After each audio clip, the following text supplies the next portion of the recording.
Dad! Dad! Hey, how are you guys? The kids looked forward to weekly video calls with their father who was living abroad. I thought that after his tenure was over, we could live happily together again as a family of 4. But my name is Michelle. I got married to my husband Ian, whom I had been dating since high school right after university. It was our first love and had a whirlwind romance like in movies. Our marriage was smooth sailing for 5 years. We were blessed with 2 children.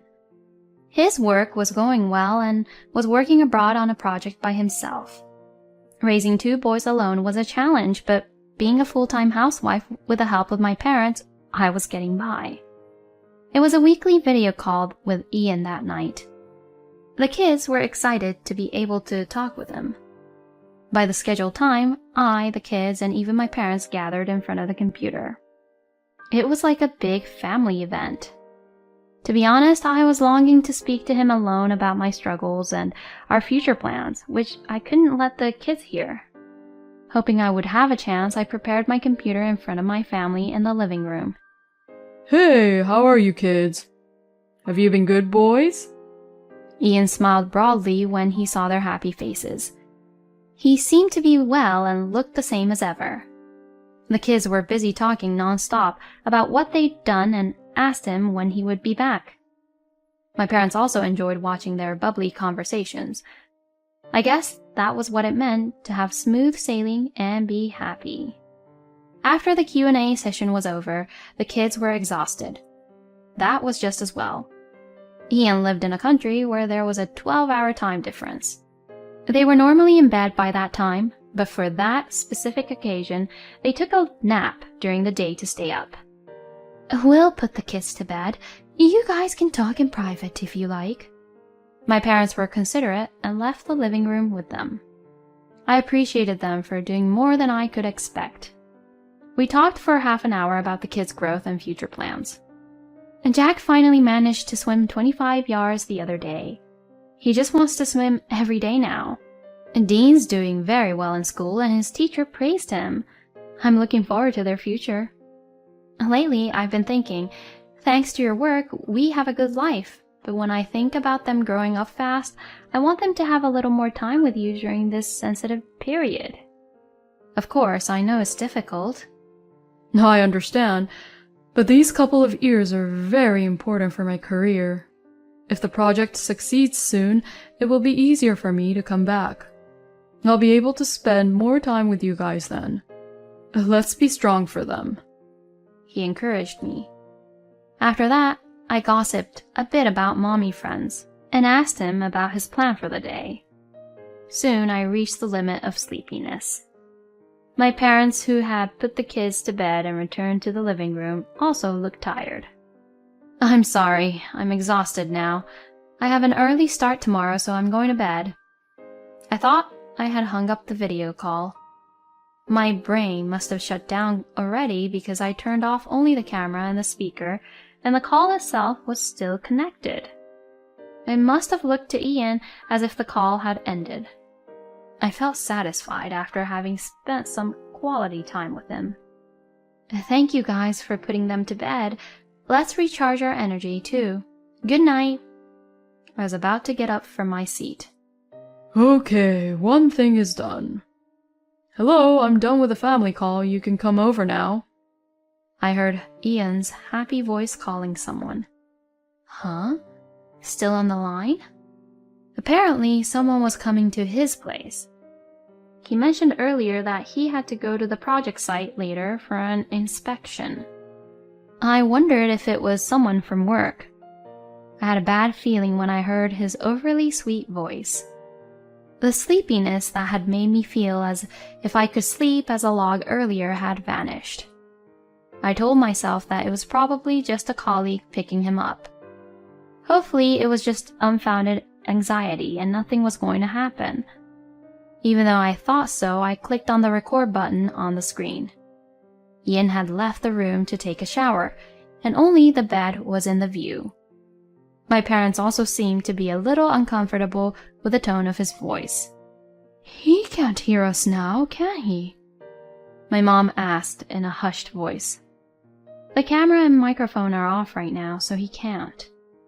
My dad warned me that it wasn't nice to peek into his privacy and that I should have turned it off.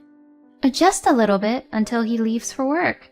I want to see how he prepares for work, please. I persisted, and the three of us continued to watch the screen together. About 15 minutes later, the doorbell rang, and I heard Ian saying, "Hold on, coming." I still didn't know what to expect. There was nothing wrong with taking a shower before going to work and having his colleague pick him up. I still couldn't help but feel uneasy and suspicious about his cheerful voice. I saw him get out of the shower and walk across the bedroom in his bathrobe. I thought to myself, oh no, it's finally happening. He wouldn't wear a bathrobe when his colleague is picking him up, right? The closet is probably in his bedroom. My mom was anxiously talking to my dad and me. Then we heard a woman's voice in the distance. We saw her, probably in her 20s, with her hand wrapped around his waist, come into the screen. I wondered if happiness was something that could fall apart so suddenly. Thinking so, I stared at the screen with my parents. This is it, isn't it? It's unbelievable. I tried to come up with something better to say, but my throat felt tight and nothing else came out. I'm going to hunt him down. Otherwise, I won't be able to calm myself. I'm keeping quiet for now for the recording of important evidence, but I'm going to make sure he takes responsibility for this. My dad was furious.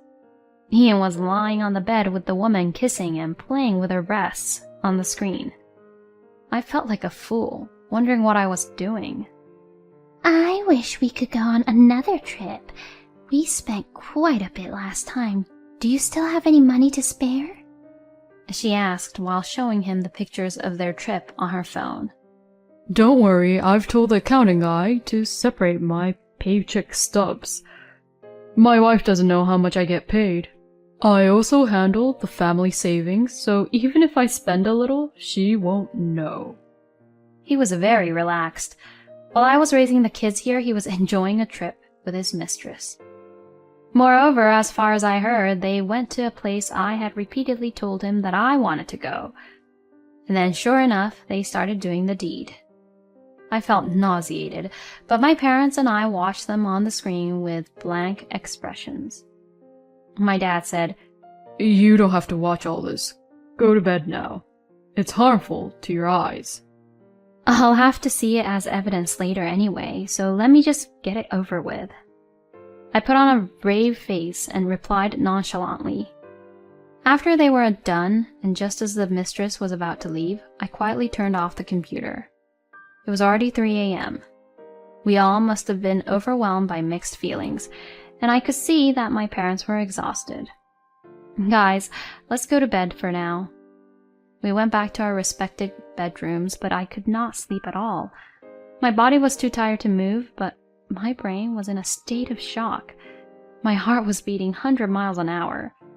A sense of loss, a sense of despair, and an indescribable sense of closure overwhelmed me. I thought about what to do. I wondered if it could have been all a dream when I woke up in the morning. Who was that woman? So many thoughts were going around and round in my head. As I was fighting the sick feeling and trying to regulate my breathing, the morning came. What's wrong, Mom? You don't look well. My kids were worried. Sorry, I was talking to your dad until late and didn't sleep much last night. I made up a little lie. Your mom is tired today. Nana and I will drop you guys off. My parents took over my task for me. Get well soon, Mom. Let's go. The encouragement from the pure and kind kids almost brought tears to my eyes. I tried hard not to cry and send them off with a smile. I needed to get some sleep. I couldn't think straight. I drank a glass of water and went back to the bedroom. Ian was supposed to come back in 2 months. I had to prepare as much as I could before then and protect my kids no matter what. I swore to myself as I fell asleep. I must have been more exhausted than I thought. I slept until my kids came back. Mom, wake up! Grandpa wanted takeout today, so we got a pizza. Hurry, hurry. Jack woke me up, and I staggered into the dining room. Mommy, are you okay? Dean looked at me worried. Yes, I'm okay, thank you. I'm feeling much better seeing you boys. Did you have fun today? I tickle them, pretending to be cheerful. Stop it! No! They were relieved to see me looking joyful. Seeing them happily play around, my parents also looked a little relieved. You can't fight a war on an empty stomach. As I ate my pizza, I thought about the future. First, I told myself to find out who the woman was, and then took a mental note to make an appointment with an attorney. There was no end to what I would have to do if I started thinking about custody, alimony, and so on. For the time being, I thought it would be best to consult an attorney. I didn't want to spread the rumors by consulting my friends. Fortunately, I was a housewife and had time during the day. After dinner, I put the kids to bed and called my parents into the living room. About yesterday, there's no point in dwelling on it. If I didn't have kids, I would have procrastinated. Strangely enough, when I thought about them, I became calm. I need your help. Then, without a pause, my dad said, Of course. While you were sleeping, I called an attorney I used to know. I know him from when one of my friends was cheated on by his wife, he said proudly. I was very grateful, but I knew it was nothing to be proud of. I turned to look at my mom. I will help you as much as I can. I trusted Ian so much, but he betrayed us. I wouldn't be satisfied if I didn't do anything. She readily agreed. I wasn't sure what she was planning, but she seemed to be enjoying the situation. I made an appointment with the attorney this weekend. Can you be there? My dad asked about my schedule, and my mom said, Don't worry, I'll watch the kids. The next day, we started rolling. We had 2 months until Ian's visit. We wanted to settle everything before then. First, I checked all the SNS. It was surprisingly easy to find out about his mistress. She worked for the same company as him. She was a secretary at an overseas branch. I went to his company and explained the situation to his local boss to get his help. His boss was at first puzzled, but as soon as I showed him the video of the infidelity, he held his head in his hands. I am very sorry. I will share the situation with my supervisor and take the appropriate action. Next, we discussed filing for divorce, alimony, and the necessary information with the attorney. The video evidence of his infidelity alone was conclusive, and I also had a copy of the bank statement and contact information of the mistress. It was almost perfect, so I was told not to worry. Of course, I had to report it to my parents-in-law. At first, they denied the accusation and said I was making it up to get alimony. But as soon as I showed them the video, they fell quiet and apologized to me frantically. We are so sorry. We will do everything we can to help you. The most painful part was explaining the situation to my kids. I honestly didn't know what to tell them. If I lied and told them that he couldn't come home for a long time because of work, they would grow up looking forward to visiting him without question. I didn't want to do that. I made up my mind and told them. Your dad lied to me in a very unforgivable way. I'm very hurt. I can't live with him anymore when he comes back. I'm sure you guys will miss him, but will you come and stay with me? They didn't seem to understand the gravity of the situation yet, but they said they wanted to be with me. I couldn't help but cry. I'm sorry. I'm very sorry. Then came the day Ian returned. I told him that I had reserved a private room at a restaurant to welcome him home with the family. I waited for him with my parents, my in-laws, and his boss. As soon as he arrived at the restaurant, Is there anything you need to tell us? My father-in-law asked him, managing to suppress his anger. What's going on? Boss! All of you! What's this all about? He was flabbergasted by the situation. There's no point in keeping a secret. All I need is your signature. I slammed the divorce papers, alimony charge, and a letter of termination from his company.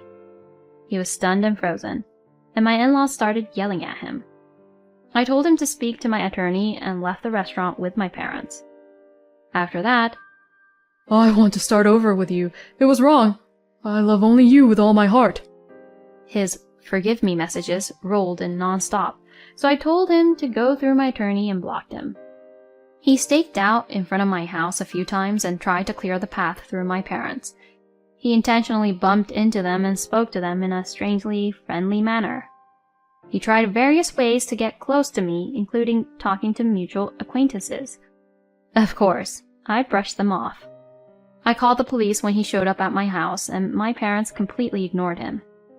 I told my friends the whole story and put the word out. He was completely isolated. I was told later that when I called the police, he got a little out of control. He was charged with assault and battery and joined the National Criminal Database. On the day of the court hearing, he asked to see the children at least once a month. When I asked him how dare he come to see them, he shrunk and fell silent. He did have the right to see them, so if they asked to see him, he was allowed to do so with me present for a limited time. Since he came back, he had been having a pretty spectacular time. He lost his family, was disowned by his parents, and was eventually laid off from his job. He was living on the edge while working part-time jobs to pay alimony. The salary he lied about and the savings, which were used up in the end, were used against him to make up a considerable amount of alimony. He also broke up with his mistress. He couldn't afford to pay child support, so his parents were paying on his behalf as a way of apology to their grandchildren. He was seeing the kids in the beginning, but as they got to the age when they understood what had happened, the less often they asked to see him. From the day I found out about his affair to the day of divorce passed like a storm. It's a funny story now. To be honest, I don't have an ounce of sympathy or sadness for him anymore, no matter where he is or what he's going through. As for me, I invested the alimony in stocks and was very successful. I was able to send my kids to college without any difficulties. Now that my kids are independent, I bought a small house in the countryside and I'm enjoying a slow life by myself. What I enjoy most now is seeing my adorable grandchildren. Although it's not a convenient place like the city with everything you need, it has a lot of nature, clean air, and a very pleasant community. I don't have a lot of reasons to go to the city, so I'm satisfied with this tranquil place. I have a family who loves me very much. My sons come to visit me with their families during the summer vacation. I spend my days thinking, I'll never want to give up this happiness.